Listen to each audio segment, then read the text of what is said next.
नमस्कार दोस्तों, मैं अवध बिहारी पाल आपका एग्री मेंटोर्स के इस प्लेटफॉर्म पर स्वागत करता हूं। और आज हम जानेंगे एनिमल हस्बेंड्री से रिलेटेड कुछ फैक्ट, ऐसे फैक्ट जो हमारे कहीं ना कहीं एग्ज़ाम में किसी ना किसी एग्ज़ाम में देखने को मिलते हैं। बहुत ही महत्वपूर्ण आपका ये क्लास होने वाला है। इसमें हम समझेंगे कि कैसे कैसे एग्ज़ाम की प्रिपरेशन के लिए हमें कौन कौन से फैक्ट की आवश्यकता पड़ती है। चलिए तो स्टार्ट करते हैं आज का लेक्चर। तो सबसे पहले देखते हैं हम कि सीधा सा क्वेश्चन कहाँ से बनता है। सीधा सा क्वेश्चन बनता है, जैसे अगर मैं बात करूं इंडियन काऊ और देसी काऊ की, तो सीधा सा क्वेश्चन पूछा जाता है कि इस देसी काऊ जो हमारी इंडियन काऊ है, इसको हम्प्ड काऊ भी बोला जाता है। कौन सी काऊ बोला जाता है? हम्प काऊ बोला जाता है। क्यों बोला जाता है? क्योंकि इस पे हम्प निकला हुआ होता है, ये कुबड़ निकला होता है, तो इस वजह से इस काऊ को हम्प्ड बोलते हैं। और ये देसी काऊ में होता है, जिसका जूलॉजिकल नेम बॉस इंडिकस होता है। हमारी देसी गाय का नाम बॉस इंडिकस है। जबकि मैं बात करूंगा एक्सोटिक की, एक्सोटिक मतलब विदेशी गाय की, तो विदेशी गाय का जो वैज्ञानिक नाम होगा वो क्या होगा? Boss torus. बॉस टोरस, उसमें ये हम्प नहीं पाया जाता है, उसमें संरचना कैसी होती है? सीधी। ठीक है, तो आपने देखा भी होगा ऐसी गायें, उनका वेट भी ज्यादा होता है कंपैरेटिव टू देसी गाय। ठीक है, अब मैं बात करता हूं फैमिली, ये बोवाइडी फैमिली से बिलोंग करती है। सीधे सीधे क्वेश्चन टू द पॉइंट पूछे जाते हैं कि Indian cow belongs to which family. तो कौन सी फैमिली है भाई? बोवाइडी फैमिली है। ठीक है, क्रोमोसोम नंबर कितने होते हैं? तो क्रोमोसोम नंबर की होते हैं 60 इसमें। और अगर मैं बॉस टोरस की भी बात करूंगा तो बॉस टोरस में भी 60 नंबर क्रोमोसोम पाए जाते हैं। ठीक है, इसका गेस्टेशन पीरियड कितने दिन का होता है? चलिए पहले समझते हैं ये गेस्टेशन पीरियड क्या होता है।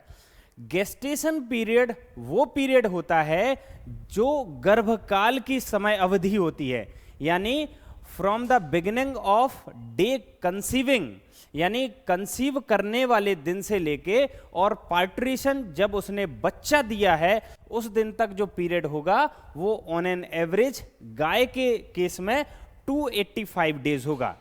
ठीक है, अब मैं बात करता हूं बॉडी टेम्परेचर की। तो बॉडी टेम्परेचर यहां पर गाय का बताया गया है 101.5 डिग्री फारेनहाइट। ठीक है, और 101.5 डिग्री फारेनहाइट इसका टेम्परेचर, यानी ये सामान्यतया हमारी भैंस जो होती है उससे थोड़ा सा टेम्परेचर ज्यादा होता है। ठीक है, आगे हम समझेंगे कि भैंस का टेम्परेचर कितना होता है।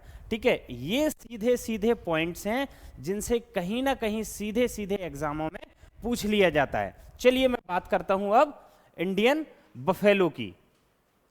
देखिए, इंडियन बफेलो को वाटर बफेलो या फिर रिवर बफेलो भी कहा जाता है। रिवर बफेलो भी कहा जाता है इसलिए क्योंकि ये पानी में रहना पसंद करती हैं, इसलिए इंडियन बफेलो को वाटर बफेलो या रिवर बफेलो भी कहा जाता है। मैं बात करता हूं उसके जूलॉजिकल नेम यानी वैज्ञानिक नाम की, तो उसकी बुबेलिस बुबेलिस। ठीक है, और जबकि जो हमारी इंडियन भैंस नहीं होगी यानी भारतीय भैंस नहीं होगी, उसका बुबेलिस और कैराबिनेसिस, उसका वैज्ञानिक नाम क्या होगा? बुबेलिस कैराबिनेसिस। क्रोमोसोम नंबर होते हैं हमारे 50, किसमें? भारतीय भैंस में होते हैं 50, जबकि जो हमारी बुबेलिस कैराबिनेसिस है इसमें लगभग 48 क्रोमोसोम पाए जाते हैं। गेस्टेशन पीरियड कितना होगा? गेस्टेशन पीरियड होगा इसका 310 दिन। अभी हमने गाय के केस में कितना पढ़ा था? 285 डेज। 285 डेज पढ़ा था, और भैंस के केस में हमने पढ़ा है 310 दिन। तो कहीं ना कहीं गाय से थोड़ा सा ज्यादा है। बॉडी टेम्परेचर की बात करूंगा ऑन एन एवरेज, तो इसमें बॉडी टेम्परेचर होगा कितना? 101 डिग्री फारेनहाइट, गाय से थोड़ा सा कम। देखिए बच्चों, मैं आपको बताता हूं, जब आप डेटा की तैयारी कर रहे होते, किसी भी फैक्ट की तैयारी कर रहे होते हो, उसको याद करने के लिए क्या है, सबसे अच्छा इंपॉर्टेंट पॉइंट क्या है, हम कंपैरिजन करें। जब हम कंपैरिजन करते हैं तो हमें आसानी से याद हो जाता है। सारे के सारे अलग अलग पशुओं की जानकारी जब हम एक चार्ट में बनाएंगे तो फिर हमें वो आसानी से, क्योंकि हम उसको रिलेट कर पाएंगे एक दूसरे से। तो मेरी सब लोगों को सलाह ये है कि आप जब भी स्टडी करें, सारे की सारी इंफॉर्मेशन एक टेबल में इंसर्ट करें और फिर उसको एक साथ देखें। चलिए नेक्स्ट मैं बात करता हूं किसकी, शीप।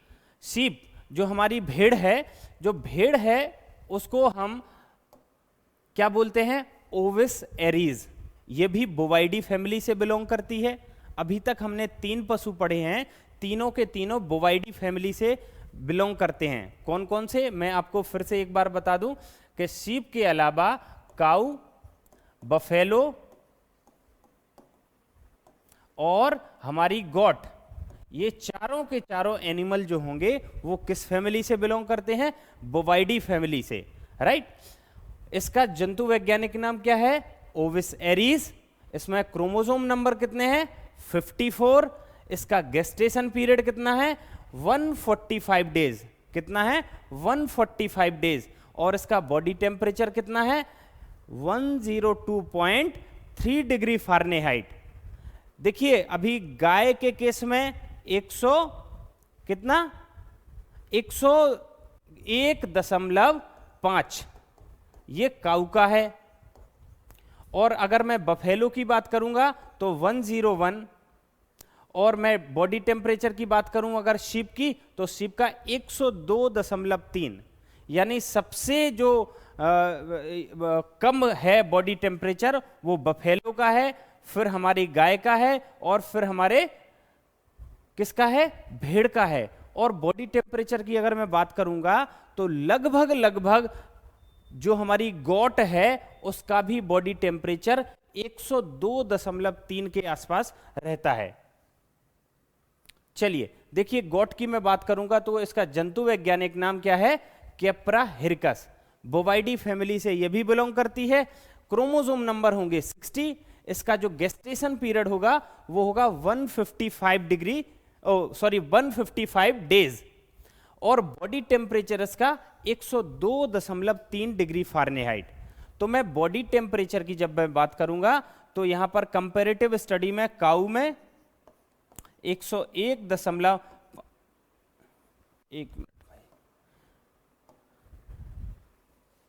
काऊ का हो जाएगा 101.5 डिग्री फारेनहाइट।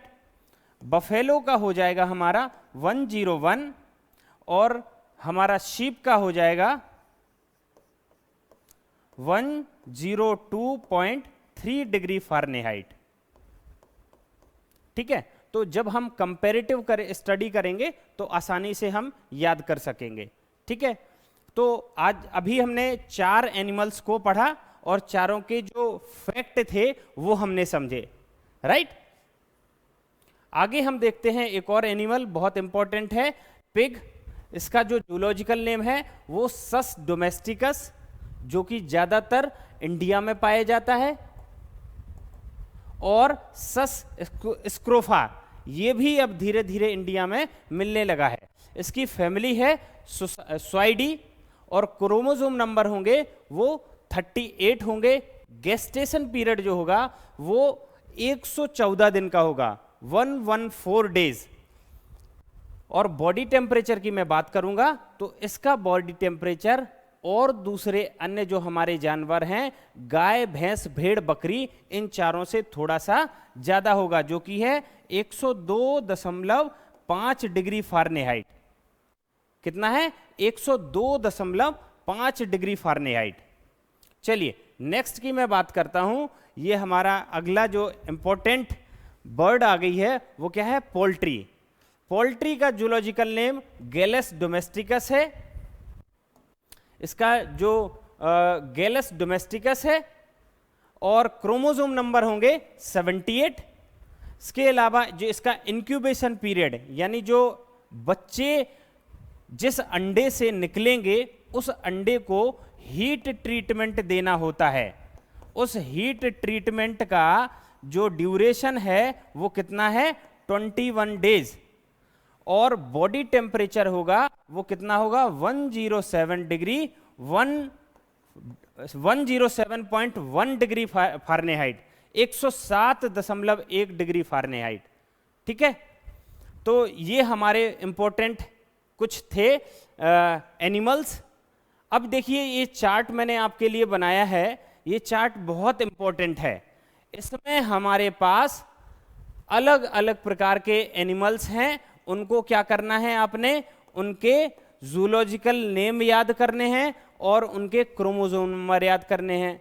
ये चार्ट की सहायता से अगर आप इसको याद कर लेते हैं तो लगभग अगर जियोलॉजिकल नेम और या फिर क्रोमोसोम से क्वेश्चन बनता है तो वो आपका क्वेश्चन गलत नहीं होगा। ठीक है बच्चों, तो आशा करता हूं कि ये टेबल आपके लिए फायदेमंद होगी। देखिए अब हमारे पास जो नेक्स्ट जो हमारे पास टॉपिक है वो क्या है, सिस्टम ऑफ ब्रीडिंग। बहुत सारे बच्चे कंफ्यूज होते हैं कि सिस्टम ऑफ ब्रीडिंग क्या है, इसमें आउट ब्रीडिंग, इन ब्रीडिंग कैसे कैसे काम करता है, उसको एक बार हम समझते हैं। देखिए इन ब्रीडिंग का अगर हम देखेंगे, जो ब्रीडिंग है वो दो तरह की होती है हमारी, एक इन ब्रीडिंग और दूसरा आउट ब्रीडिंग। इन ब्रीडिंग का मतलब क्या हो गया, इन का मतलब अंदर, यानी रिलेटेड एनिमल्स, यानी उस ही तरह के जो जानवर हैं उनका आपस में, रिलेटेड एनिमल्स का आपस में ब्रीडिंग होना। दूसरा क्या है आउट ब्रीडिंग, मतलब अनरिलेटेड एनिमल्स, उनका आपस में कोई संबंध ना हो, इस प्रकार के जानवरों को आपस में जब हम ब्रीडिंग कराते हैं तो वो आउट ब्रीडिंग कहलाती है। चलिए इन ब्रीडिंग के बारे में पहले समझते हैं कि इन ब्रीडिंग है क्या। इन ब्रीडिंग कहता है this means the mating of related individuals. सबसे पहली बात निकल के आई कि क्या कह रहे हैं कि ये मेटिंग है किसकी, रिलेटेड एनिमल्स, जो जिनके एंसेस्टर्स कहीं ना कहीं कैसे थे, कॉमन।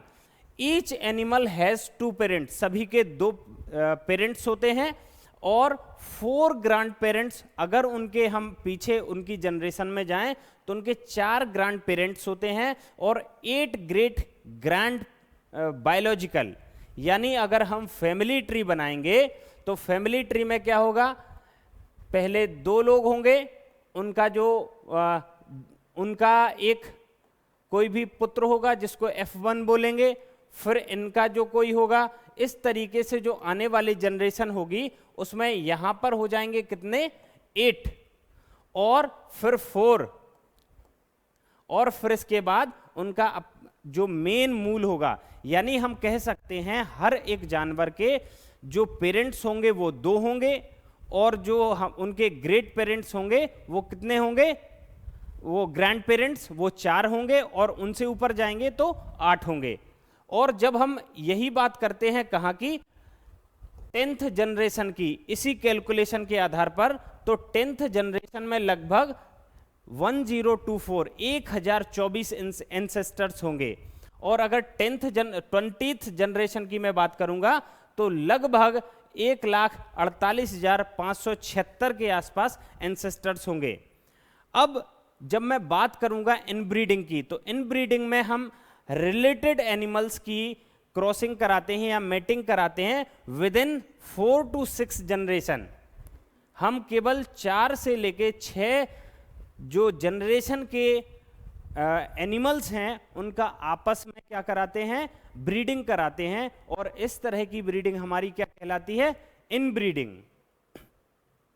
जैसे एक फ्लो चार्ट के माध्यम से हम समझते हैं कि ये क्या है, इनब्रीडिंग हमने ये समझ लिया कि ये रिलेटेड एनिमल्स का, कैसे रिलेटेड एनिमल्स होंगे, जो कि 4 to 6 जनरेशन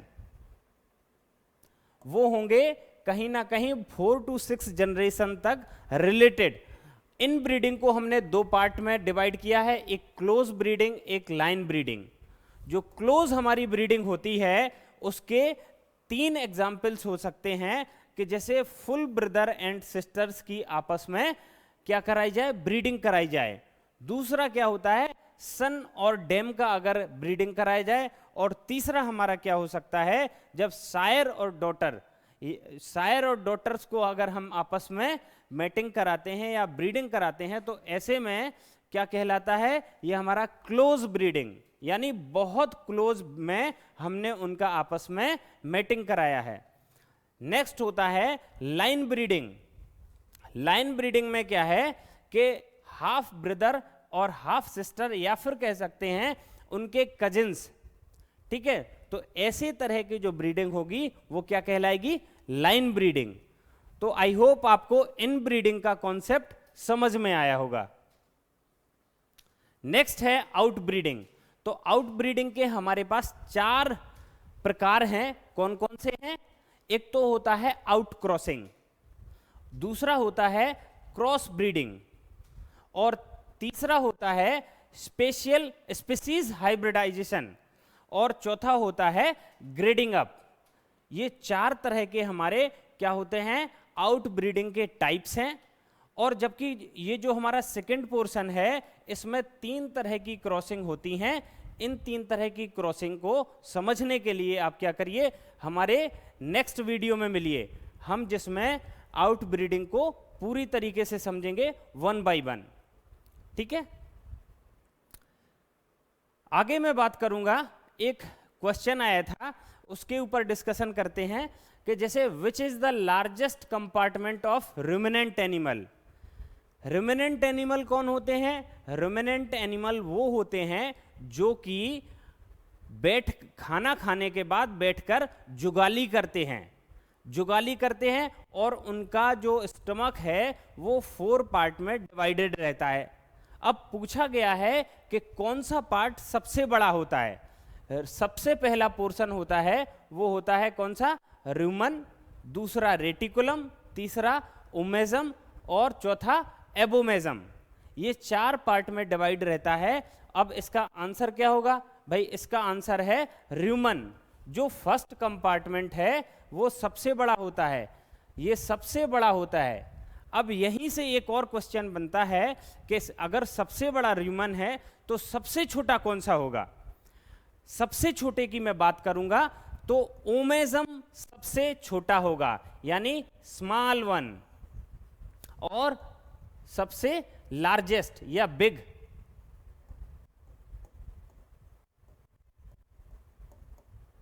ठीक है। तो ये हमारे इस क्वेश्चन से एक क्वेश्चन का और बनना हो गया।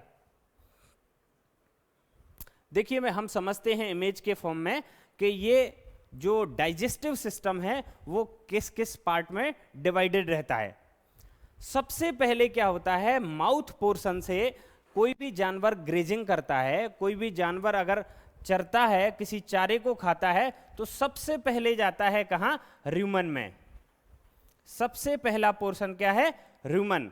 सीधा ईसोफेगस से होता हुआ रूमन में जाएगा, और रूमन से क्या होगा, वापस माउथ में आएगा, जिसको जानवर बैठ के क्या करेगा? जुगाली करेगा। और जुगाली करने के बाद क्या करेगा? वो दूसरे यानी रेटिकुलम वाले पोर्शन में जाएगा, नंबर 2। यहां पर नंबर 1 फिर नंबर 2 में जाएगा, यानी उस भोजन के क्या किए हैं? छोटे छोटे टुकड़े कर दिए हैं। कहाँ? माउथ पोर्शन में। और इसके अलावा और क्या हुआ है? उसमें बहुत सारा स्लाइवा मिक्स हो गया है। उस स्लाइवा में बहुत सारे एंजाइम्स मिक्स हो गए हैं जो कि डाइजेशन में हेल्प करेंगे। रेटिकुलम से वापस जाता है कहाँ? ओमेजम में। कहाँ जाएगा? नंबर 3 ओमेजम में। और ओमेजम से होता हुआ फिर वापस कहाँ जाएगा? एबोमेजम में, चौथे पार्ट में। ठीक है। अब आप इमेज से ही देख सकते हो कि देखिए इमेज में आपको सबसे बड़ा पोर्शन कौन सा दिख रहा है? सबसे बड़ा पोर्शन ये है, यानी रूमन का, और सबसे छोटा पोर्शन है वो ओमेजम का। ठीक है। तो यहां से हमें पता लग गया कि सबसे बड़ा पार्ट रूमन और ये ओमेजम सबसे छोटा। ठीक है। यहीं पर एक बात और मैं आपसे डिस्कस करना चाहूंगा कि जो मेस्टाइटिस डिजीज होती है, मेस्टाइटिस डिजीज कहां होती है? वो अडर में पाई जाती है। अडर में जो टिट्स होते हैं उनमें ब्लॉकेज हो जाता है, किसकी वजह से? या तो वहां पे वायरस, बैक्टीरिया या फंगल इन्फेक्शन हो गया है। तो जो टिट्स से मिल्क निकलता है, छोटे छोटे छिद्र होते हैं, उनकी सहायता से वो छिद्र जो है बंद हो जाते हैं, उनकी फंगस की या वायरस की या बैक्टीरिया की कॉलोनी बन जाती है, वहां पर वो इकट्ठे हो जाते हैं। ऐसे में क्या होता है कि उस टिट्स से मिल्क निकलना बंद हो जाता है। तो ये हमने एक और बात यहां जानी कि मेस्टाइटिस डिजीज किस पार्ट को अफेक्ट करता है, वो अडर या फिर टिट्स। ठीक है, चलिए, ये एक महत्वपूर्ण टेबल है और इस टेबल से लगभग सारे के सारे जो है एग्जामों में कहीं ना कहीं कोई क्वेश्चन पूछा गया है। तो मेरे अकॉर्डिंग मैं थोड़ी देर के लिए अलग हो जाऊंगा, इसका स्क्रीनशॉट ले लेना और ये जरूर जो है टेबल आप लोग याद करना।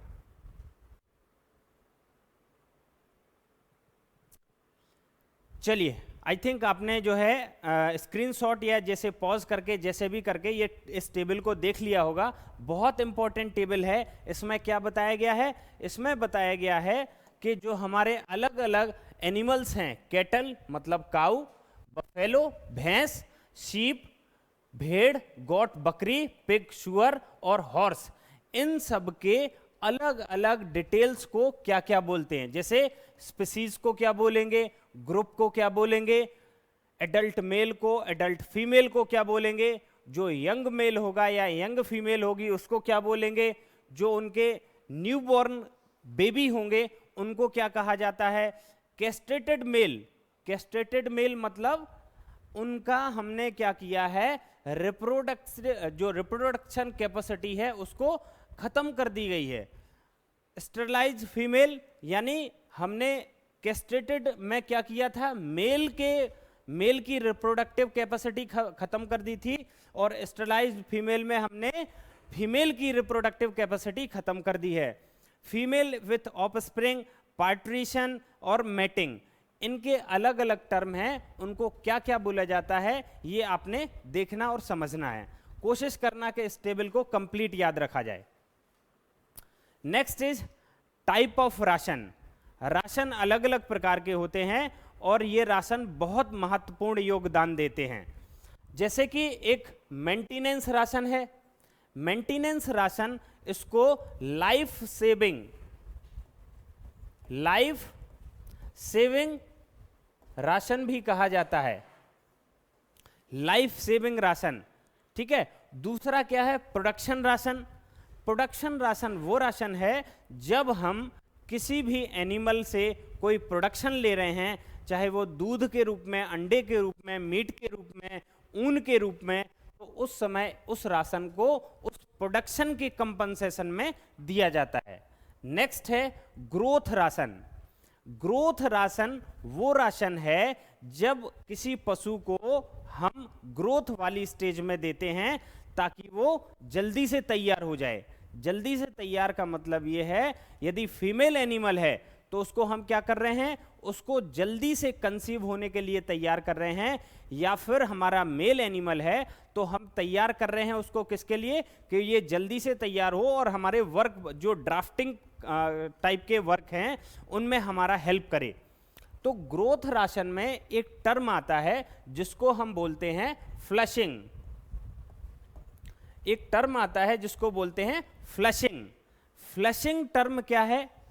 फ्लशिंग टर्म कहता है कि जब हम extra concentrated feed material female animal को देते हैं, वो किस लिए देते हैं, ताकि वो जल्दी से जल्दी प्यूबर्टी में आ जाए, जल्दी से जल्दी वो तैयार हो जाए। अगर वो जल्दी से तैयार होगी तो फिर उसको हम कंसीव करा सकेंगे, और कंसीव करा सकेंगे तो वो हमारे लिए जल्दी से जल्दी मिल्क प्रोडक्शन का काम करेगी।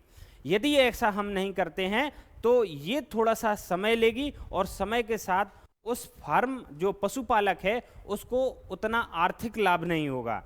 इसलिए हम किसका यूज करते हैं, फ्लशिंग का। ठीक है। नेक्स्ट हमारा राशन है प्रेगनेंसी राशन, और प्रेगनेंसी राशन उस समय दिया जाता है जब पशु प्रेग्नेंट होता है। लेकिन इसमें क्या है कि फर्स्ट जो 5th मंथ होते हैं उनको हम कोई भी एक्स्ट्रा राशन नहीं देते हैं। पहले 5 महीने हम कोई भी राशन नहीं देते हैं प्रेगनेंसी के केस में। 6 मंथ से हम 1 किलोग्राम दाना अलग से देना प्रारंभ करते हैं, और जैसे जैसे महीना बढ़ता जाता है अगले महीने में ½ kg राशन, हम ½ kg जो दाना होगा वो बढ़ाते हुए चले जाएंगे जब तक कि उसका पार्ट्रीशन यानी बच्चा देने की प्रक्रिया पूरी नहीं हो जाती है। नेक्स्ट है हमारा वर्क राशन, जो कि काम के बदले उस कंपनसेशन में दिया जाता है। नेक्स्ट है सर्विस राशन, ये मेल एनिमल्स को दिया जाता है जब हम मेल से क्या कर रहे हैं, या तो उससे नेचुरल मैटिंग करा रहे हैं या फिर हम आर्टिफिशियल रूप से उसका सीमन कलेक्शन कर रहे हैं। तो ये टोटल हमारे 6 प्रकार के राशन थे जिसको हमने समझा। देखिए एक और इंपॉर्टेंट फैक्ट मैं आपको बताने जा रहा हूं। अभी हाल ही में कोई एग्जाम हुआ था, उसमें पूछा गया था कि पनीर में जो मॉइस्चर कंटेंट है वो कितना होना चाहिए। पनीर में मॉइस्चर कंटेंट कितना होना चाहिए? तो पनीर में मॉइस्चर कंटेंट कितना होना चाहिए? पनीर में मॉइस्चर कंटेंट होना चाहिए मैक्सिमम से मैक्सिमम 60%, और अगर मैं बात करूं छेना की तो छेना के केस में 65% मॉइस्चर कंटेंट होना चाहिए। वही मैं बात करता हूं अगर मिल्क फैट की, तो मिल्क फैट 50% से जो है मिनिमम होना चाहिए 50%, ठीक है।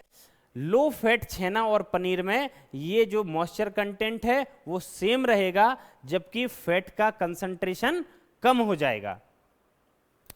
ठीक है बच्चों, तो आई थिंक ये आज का फैक्ट आपको समझ में आया होगा, और आशा करता हूं आप इस वीडियो को ज़्यादा से ज़्यादा लाइक शेयर करेंगे यदि आपको ये इन्फॉर्मेशन अच्छी लगी हो। तो इसी तरह हमारे साथ बने रहिए, हमारे चैनल को सब्सक्राइब करिए, इस वीडियो को शेयर करिए, और एग्री मेंटर के प्लेटफॉर्म पर और अधिक जानकारी के लिए हमसे जुड़े रहिए। तो मिलते हैं साथियों नेक्स्ट वीडियो में, जब तक के लिए जय हिंद, जय भारत।